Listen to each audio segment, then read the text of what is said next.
we've lost the public trust. What's How interesting... did it used to work in the old days when there was public trust?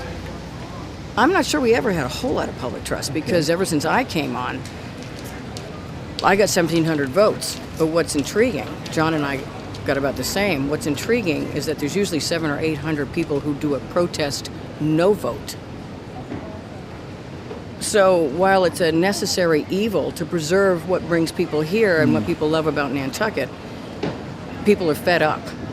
So we have to stop this ridiculous stuff we're doing and being in the paper every week and all this negative publicity. Should the HDC be more liberal and more accepting of change? No. No. Okay. We're here for a purpose. Okay.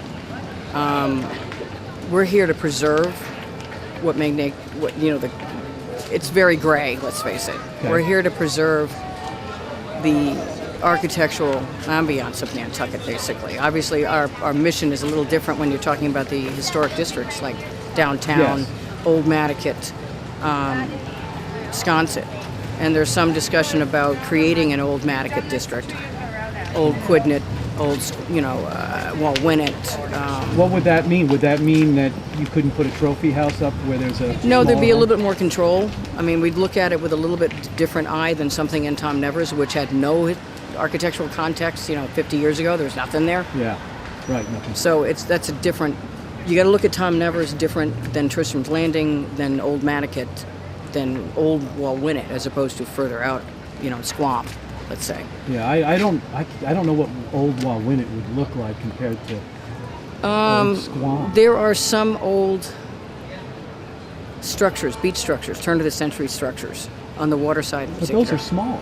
They're small, and people are constantly going to try to make them not small or So remove them. Yeah, but you can't tell somebody they can't build a bigger house. Yes, you can. You can.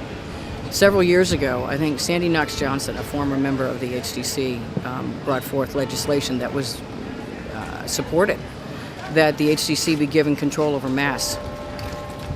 Regardless of what zoning says, the HDC has control over massing. And most of the time, it's not that you have a weird window. Most of the time, it's your massing is crazy. Or if your addition obliterates an old house.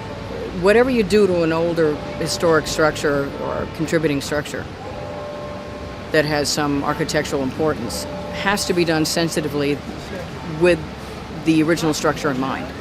And a lot of times we get these designs that just obliterate the original structure, and that's usually where we get into the I want my bathroom. Well, you'll have to figure out another way of putting your bathroom in the structure. So it's a constant battle. We are constantly going through this every week. And it can be mind-numbing, let me tell you. Well, I don't think it's just the architecture that people love about Nantucket. It's the whole ambiance, really. It's the beaches, obviously. Beaches.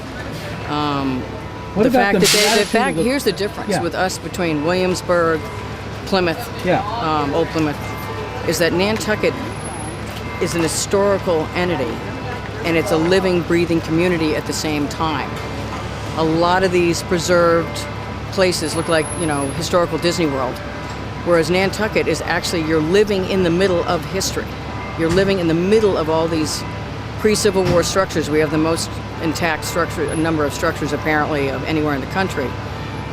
And it's living and breathing. People are living in these historic structures. They're not all museums or the Nantucket Historical Association. We're breathing. There's a pulse to it.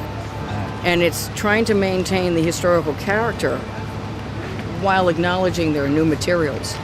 There are bathrooms, there are spas, there are big families, there are people that are not 5'6" anymore, where I can walk in and touch the ceiling of a house. There's a problem. And so it's hard to marry the new with the old. And I've said this is an old saw with me every time you interview me. Yeah. You got to marry the new with the old. And if it's done appropriately, it's fine. It's just another piece of the history of a structure. There's one history, they brought the bathrooms in, built the bathroom tower. There's another history, they brought it in from the cook shed. There's another history where they added a new bathroom now. So 200 years from now, it's additive massing again. Exactly. So you can't forget today's history in the making. You can't, because today's now is somebody else's history. Sure it is. So we just don't want to lose what makes Nantucket special. Is of all the boards you sit on, is it the one that you're most passionate about? Well, I do a lot of human service boards stuff, but would I rather not have the weekly root canal? Probably. But you keep doing it. But I can't get out. I can't get out. I mean, years ago I ran for selectman. I think I've told this before, but years ago I ran for selectman at the same. Sometimes the rotation comes up, sure, where it's the same as the HTC election, and a lot of the designers and architects were running around telling people, "Don't vote for her for selectman because she'll have to get off the HTC," which isn't true, but they were afraid I would do that. Yeah, right. So they said, "Don't vote for her for that. Vote for her for this." So I got like twice as many votes for the HTC as I did for selectman. So what can we expect from the HDC to wrap this up? If you remain chairman, or even if you don't, give us an insight on what we can expect. I think we can expect Building with Nantucket in mind to be rewritten, updated. I think we can expect the procedures on the board, the application process, review process, access to stuff online that you can't get to right now, easier applications, more user-friendly staff, all kinds of stuff to improve. We want to have a good relationship with the people that need to come to us, which is every single structure on Nantucket. All right. So I want it to move forward. I don't want it to stay mired in where it is right now. And I want us to get stuff together, and I don't want any more 60-day denials or constructive grants. We've got several right now. I don't want any more bickering. I want everybody to be on the same page. I'm not doing the kumbaya thing that Kevin Kuster's done over the years, because that's not going to happen. We have a very diverse group of 7 at the moment. Sometimes you just have to agree to disagree. You just have to agree to disagree. And I think we just need to we need to move forward and improve what's wrong at the moment, because right now we're not going anywhere. And people still continue to complain about us and challenge us, and it's exhausting, really. It makes people not want to keep going. But I think we have a good group in place. I think Andrew Vorse and Leslie Snell, the administrators at Plus, are willing to do anything to help us. And so is the bullpen, the support staff. We just have to take full advantage of it and make it easier on our staff and easier on ourselves. And listen to what the public has to say instead of being at loggerheads with especially the groups that are antagonistic to the HTC. We have to get it together. We got to stop this. All right. Well, hopefully you'll do it, and thanks for talking with me, Linda. Oh, thank you.